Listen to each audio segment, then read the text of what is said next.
And you saw the affliction of our fathers in Egypt, and heard their cry at the Red Sea, and performed signs and wonders against Pharaoh and all his servants, and all the people of his land.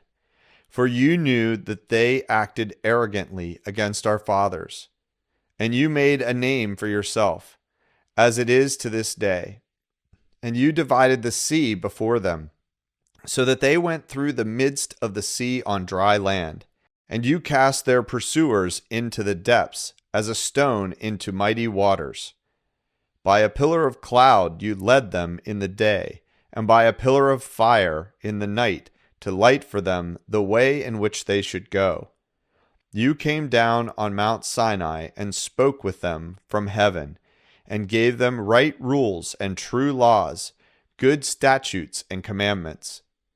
And you made known to them your holy Sabbath, and commanded them commandments and statutes, and a law by Moses your servant.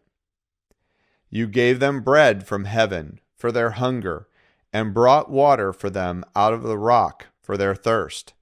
And you told them to go and to possess the land that you had sworn to give them.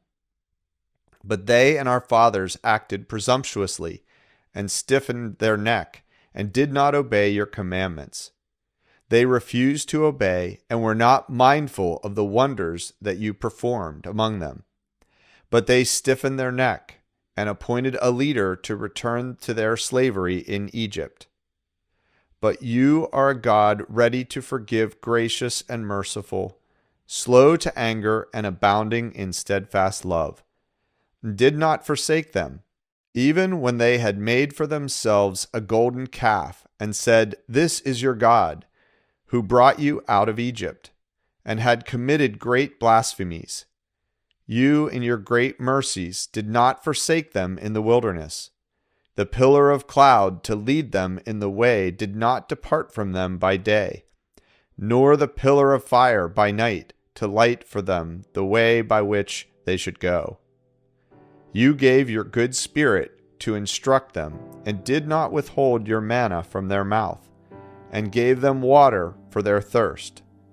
40 years you sustained them in the wilderness, and they lacked nothing. Their clothes did not wear out, and their feet did not swell.